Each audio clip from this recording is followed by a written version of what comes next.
വിജയങ്ങളുണ്ടാവും. Ashraf master പറഞ്ഞതുപോലെ PDP ബന്ധം UDF-നെ സംബന്ധിച്ച് LDF-നെ സംബന്ധിച്ച് ഒരു വൻ പിന്നോട്ടടി നൽകിയിട്ടുണ്ടായി. അതോടൊപ്പം തന്നെ കൂട്ടി വായിക്കേണ്ടതാണ് ജമാഅത്തെ ഇസ്ലാമി ഇപ്പം കുറച്ചു മുമ്പേ ആരോപണം ഉന്നയിച്ചു. വാണിമേൽ ജമാഅത്തെ ഇസ്ലാമി മതമൌലിക സംഘടനയായ ജമാഅത്തെ ഇസ്ലാമിയുമായി ഒരു സഖ്യത്തിൽ തന്നെയാണ് CPM വാണിമേൽ പഞ്ചായത്തിൽ മത്സരിക്കുന്നത്. ഇതേ ജമാഅത്തെ ഇസ്ലാമിയുമായി MK മുനീർ അടക്കമുള്ള ലീഗിന്റെ നേതാക്കൾ ചർച്ച ചെയ്യുകയും അത് ലീഗിൽ തന്നെ വൻ വിവാദമാവുകയും ചെയ്തിട്ടുണ്ടായി. അതിനെ എങ്ങനെയാണ് കാണുന്നത്? ഇതിലിപ്പോ ഒന്ന് രണ്ട് കാര്യങ്ങൾ സൂചിപ്പിക്കാനുള്ളത്, ഒന്ന് ഈ PDP-യുമായുള്ള ബന്ധം, ഞാനതിന് മറുപടി പറയുന്നില്ല. CPM-ന്റെ ഉത്തരവാദിത്തപ്പെട്ട പോളിറ്റ് ബ്യൂറോ ചർച്ച ചെയ്തിട്ട് കേരളത്തിൽ പിണറായി വിജയന്റെ നേതൃത്വത്തിൽ CPM നടത്തിയ PDP ബന്ധം പാർട്ടിയെ വല്ലാതെ ഒരു പതനത്തിലേക്ക് എത്തിച്ചിട്ടുണ്ട്. അത് തെറ്റാണെന്ന് പറയുകയും അതിനെ തള്ളിപ്പറയുകയും ചെയ്തിട്ടുണ്ട്. പിന്നെ അതിന് പ്രത്യേകമായൊരു മറുപടി കൊടുക്കേണ്ടതില്ല. കാരണം കേരളത്തിൽ ശരിക്കൊരു വർഗീയ ധ്രുവീകരണത്തിലേക്ക് പോകുന്നത് വരെ PDP-യുമായിട്ട് ബന്ധം എത്തിയിട്ടുണ്ട്. ഞാൻ നേരത്തെ പറഞ്ഞത് അടിവരയിട്ട് പറയുകയാണ്. കാരണം ഇന്ന് കമ്മ്യൂണിസ്റ്റ് പാർട്ടിക്ക് കിട്ടേണ്ട ചില വോട്ടുകളാണ് BJP-ക്ക് പോയത്. അതിന് ഏറ്റവും പ്രധാനപ്പെട്ട ഒരു ഘടകം PDP എന്ന് പറയുന്ന ആത്യന്തിക വർഗീയ തീവ്രവാദ സംഘടനയുമായിട്ട് പിണറായി വിജയനും CPM-ന്റെ ഉത്തരവാദപ്പെട്ട നേതാക്കന്മാർ വേദി പങ്കിട്ടപ്പോ ഇതെന്താണ് മുസ്ലിം തീവ്രവാദത്തെ വളർത്താൻ കമ്മ്യൂണിസ്റ്റ് പാർട്ടി മുന്നിട്ടിറങ്ങിയിരിക്കുന്നു എന്നുള്ള ഒരു ധ്വനി വന്നപ്പോ ആ പാർട്ടിയിലെ ചില പ്രവർത്തകന്മാർ അവർ കുറച്ചുകൂടി മതപരമായി കുറച്ചുകൂടി BJP മൈൻഡുള്ള ആൾക്കാർ, തീവ്രവാദമായി ചിന്തിക്കുന്ന ആൾക്കാർ, അവരൊക്കെ BJP-യിലേക്ക് പോയി. അതിന്റെ ഭാഗമായിട്ടാണ് കേരളത്തിൽ ഇന്ന് BJP-ക്ക് വളരാനുള്ള പല മുനിസിപ്പാലിറ്റികളും അക്കൗണ്ട് തുറക്കാനുള്ള ഒരു അവസ്ഥ ഉണ്ടാക്കി. CPM തന്നെയാണ് അതിന്റെ ഏറ്റവും പ്രധാനപ്പെട്ട ഉത്തരവാദി. അതേപോലെ തന്നെ ജമാഅത്തെ ഇസ്ലാമിയുടെ കാര്യം ഇവർ പറയും. ഞാൻ ചോദിക്കട്ടെ, ജമാഅത്തെ ഇസ്ലാമി വോട്ട് ചെയ്യൽ നിഷിദ്ധമാണെന്നായിരുന്നു കുറെ കാലം പറഞ്ഞിരുന്നത്. അവർ വോട്ട് ചെയ്യാൻ തുടങ്ങിയത് മുതൽ അവർ മൂല്യം നോക്കിയിട്ടാണ് വോട്ട് ചെയ്തത്. കേരളത്തിലെ നടന്ന പാർലമെന്റ് തെരഞ്ഞെടുപ്പിലും നിയമസഭാ തെരഞ്ഞെടുപ്പിലും പല തെരഞ്ഞെടുപ്പിലും ഇടതുപക്ഷത്തിന്റെ സ്ഥാനാർത്ഥികൾക്കായിരുന്നു അവർ മൂല്യം കണ്ടത്. എന്തിനധികം ഞങ്ങളുടെ കൂട്ടത്തിൽ ഒരു മതപരമായി ചിന്തിക്കുന്ന അതേപോലെ തന്നെ വിവിധ വേദികളിൽ മതപ്രസംഗം നടത്തുന്ന അബ്ദുൽ സമദ് സമദാനി ഗുരുവായൂരിൽ മത്സരിച്ചപ്പോൾ അവിടെ സിനിമാ നിർമ്മാതാവ് പിന്നെ കമ്മ്യൂണിസ്റ്റ് പാർട്ടിയുടെ സ്ഥാനാർത്ഥിയായിരുന്നു ഗുരുവായൂർ മത്സരിച്ച ഒരു സിനിമാ നിർമ്മാതാവ് ഒരു PT കുഞ്ഞുമുഹമ്മദ്.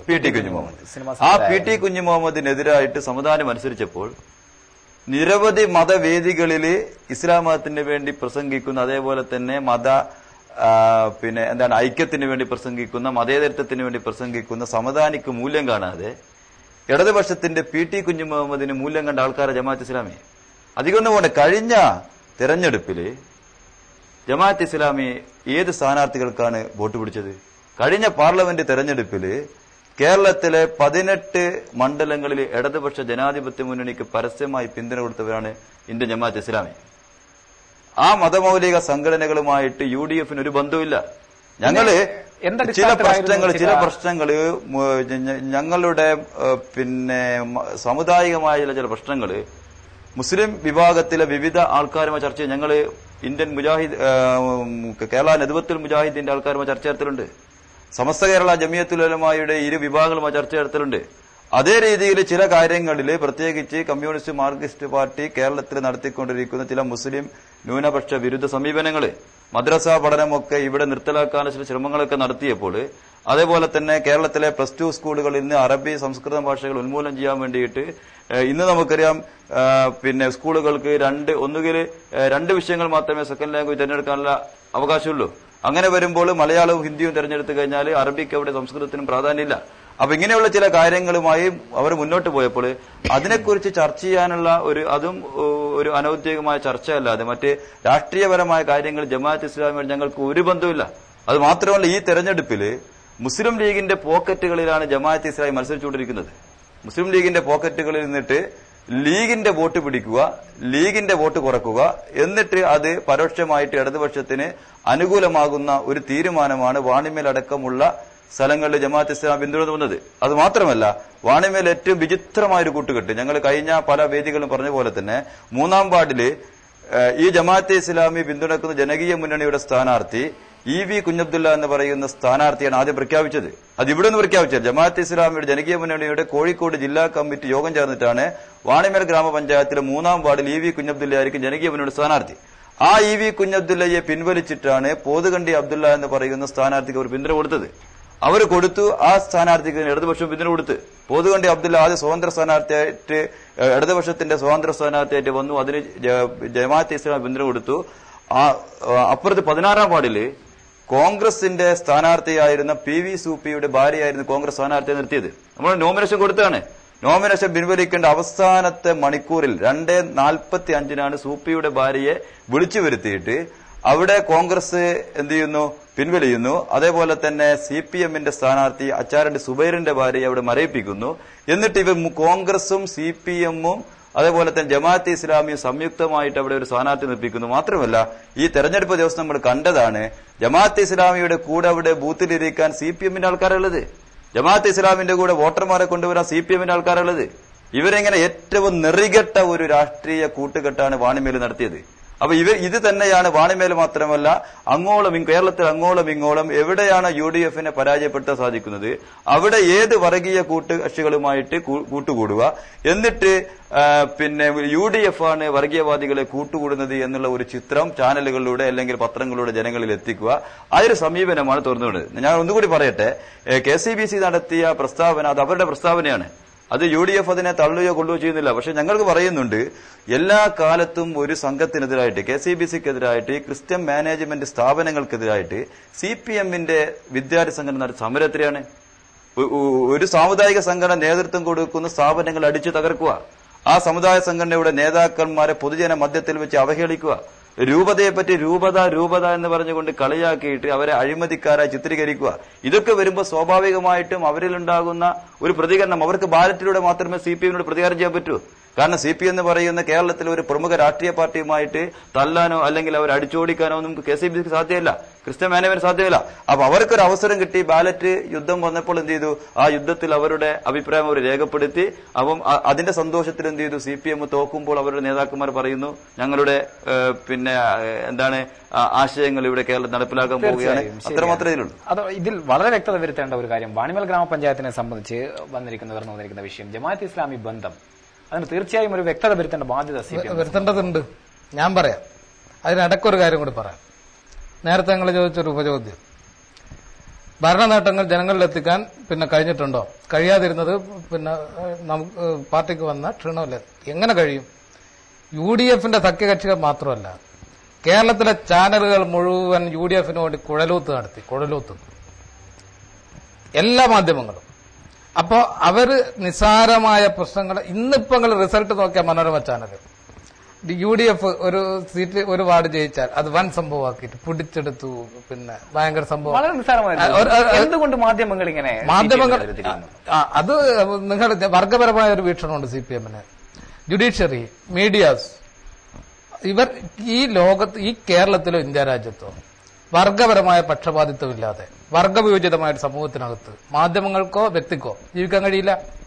അപ്പൊ ആ വർഗപരമായ പക്ഷപാതിത്വത്തിന്റെ ഭാഗമായി ഞങ്ങൾ വിലയിരുത്തുന്നത് മാധ്യമങ്ങളും, അത് മാധ്യമങ്ങൾ എന്ന് പറഞ്ഞാൽ മഹാഭൂരിപക്ഷം മാധ്യമങ്ങളും ജുഡീഷ്യറി ഉൾപ്പെടെയുള്ള ഇന്ത്യയിലെ ഭരണകൂട സംവിധാനവും ഒരു വർഗത്തിന്റെ ഭാഗമായിട്ട് പ്രവർത്തിക്കും എന്ന വിലയിരുത്തൽ ഞങ്ങൾക്കുണ്ട്. ഞാൻ പറഞ്ഞു വന്നത് അതല്ല. അപ്പോ ഞങ്ങളുടെ പ്രചാരവേലയെ, ഞങ്ങളുടെ ഇടപെടലുകളെ നിഷ്പ്രഭമാക്കാൻ കഴിയുന്ന രൂപത്തിലേക്കുള്ള വലിയ ഇടപെടലുകൾ മാധ്യമങ്ങൾ ഒറ്റത്തിരിഞ്ഞ് CPMന്റെ ഇടതുപക്ഷത്തിന് ആക്രമിക്കായിരുന്നു. ഒന്നത്. മറ്റൊന്ന് NDF ബന്ധം നിങ്ങൾ കാണണമെങ്കിൽ ഒരു ക്ലിപ്പിംഗ്, കഴിഞ്ഞ ലോക്സഭാ തെരഞ്ഞെടുപ്പിൽ മുല്ലപ്പള്ളിക്ക് കൊടുത്തിട്ടുള്ള വരവേൽപ്പ് ജയിച്ചു വന്നപ്പോ പാറിക്കള്ളിച്ച കൊടി, ഏറ്റവും മേലെ പാറിയ കൊടി ആരുതാ? NDFന്റെ കൊടി. NDF UDFന് വേണ്ടി പ്രവർത്തനം നടത്തി. NDFുമായി ഇവർ ചർച്ച ചെയ്തു. ഇനി ഇതല്ലേ ഇരിക്കട്ടെ ജമാഅത്തെ ഇസ്ലാമിന്റെ വിഷയം. ജമാഅത്തെ ഇസ്ലാമിയെ ചർച്ച നടത്തിയില്ലോ എന്നുള്ളതല്ല. KM ഷാജി ആരാ? യൂത്ത് ലീഗിന്റെ സംസ്ഥാന സെക്രട്ടറി. KM ഷാജിക്കും കമ്മിറ്റിക്കും ഒരു യോഗം ചേർന്ന് ഒരു പ്രമേയം പാസാക്കി അയക്കേണ്ടി എന്തിനാ? ജമാഅത്തെ ഇസ്ലാമിയെ കൂട്ടാനുള്ള ലീഗിന്റെ തീരുമാനത്തിനെതിരെ യൂത്ത് ലീഗ് പ്രമേയം പാസാക്കി അയച്ചു. അപ്പൊ ഇതൊക്കെ ആളുകളെ കബളിപ്പിക്കാനുള്ള വർത്തമാനമല്ല. ഞാൻ പറയുന്നത് ഇതിലൊക്കെ ഒരു നിലപാടുണ്ടാവണം, കൃത്യമായ നിലപാട്. NDFന്റെ കാര്യം അതാണ്. NDF ഞാൻ ചോദിക്കട്ടെ, ഇവിടുത്തെ എത്ര NDFന്റെ സ്ഥാനാർത്ഥികളെ വീട്ടിൽ പോയി കണ്ട് സംസാരിച്ചു ലീഗിന്റെ ആളുകൾ എന്ന് എനക്കറിയാം. പിന്നെ എന്തൊക്കെ വാഗ്ദാനം ചെയ്തു എന്നറിയാം. അതൊന്നും ഒരു ചർച്ചക്കകത്ത് ഞാൻ ഉന്നയിക്കാൻ ഉദ്ദേശിക്കുന്നില്ല. അവർ വെച്ച ഒരു ഡിമാൻഡ് ഉണ്ട്, നിങ്ങൾ അഗ്രിമെന്റ് ഉണ്ടാക്കണം.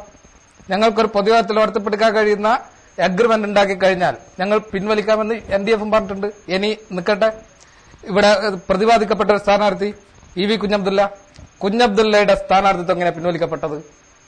ആരൊക്കെ ഇത് അറിയാവുന്ന? ഇത് ഏറ്റവും നന്നായി അറിയാവുന്ന ലീഗുകാർക്കാണ്. കുഞ്ഞബ്ദുള്ളയെ സ്ഥാനാർത്ഥിയാക്കി നിർത്തി. ആരെങ്കിലും ആയിരിക്കട്ടെ, ജനകീയ മുന്നണിയോ വികസന മുന്നണിയോ നിർത്തി. ലീഗിന്റെ ഉയർന്ന നേതൃത്വം വലിയ സമ്മർദ്ദം ചെലുത്തി. കാരണം EV കുഞ്ഞബ്ദുള്ളയുടെ ഭാര്യയുടെ പിതാവാണ് 4ാം വാർഡിലെ ലീഗിന്റെ സ്ഥാനാർത്ഥി.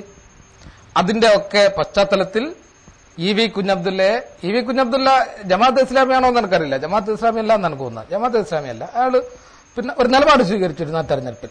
അദ്ദേഹത്തെ ജനകീയ മുന്നണി സ്ഥാനാർത്ഥിയെ പിൻവലിച്ചതിന്റെ ക്രെഡിറ്റ് ലീഗിന് അവകാശപ്പെട്ടതാണ്, LDF അല്ല. ഞങ്ങൾ എന്താ ചെയ്തത്? ഞങ്ങൾ ചെയ്തത് അവിടെ നേരത്തെ ഞങ്ങൾ നടത്തിയ ആലോചനയുടെ ഭാഗമായിട്ട് തന്നെയാണ് പുതുണ്ടി സ്ഥാനാർത്ഥിയായി നിന്നത്. ആ സ്ഥാനാർത്ഥിയെ EV കുഞ്ഞബ്ദുള്ളയെ പിൻവലിപ്പിച്ചപ്പോ ജനകീയ മുന്നണി പിന്തുണക്കാൻ തീരുമാനിച്ചു.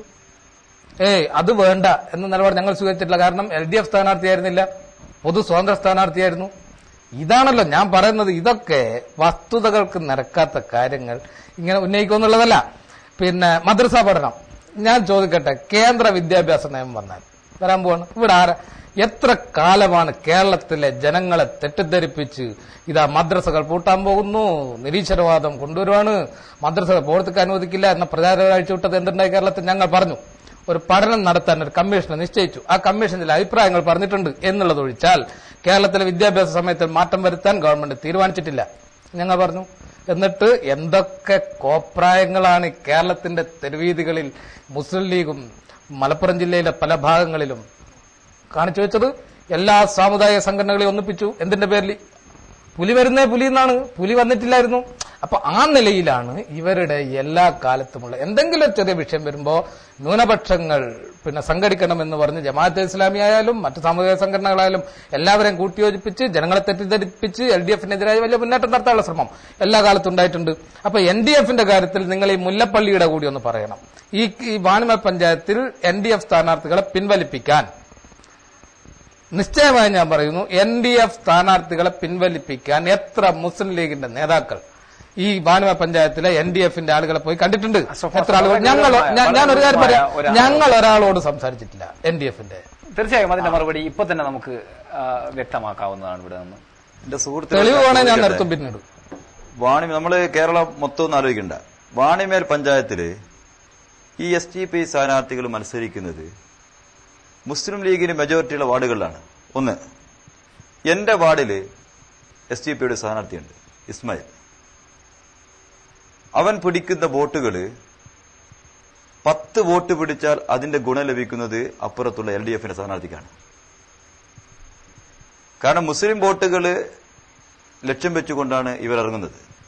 എന്നാൽ ലീഗിന്റെ വോട്ടുകൾ, ഈ ലീഗിന്റെ വോട്ടുകളിൽ വിള്ളലുണ്ടാക്കാൻ ഇറങ്ങിയ STPക്കാരുമായിട്ട് ലീഗ് സഖ്യമാണെന്ന് പറഞ്ഞാൽ ആരാത് വിശ്വസിക്കുക?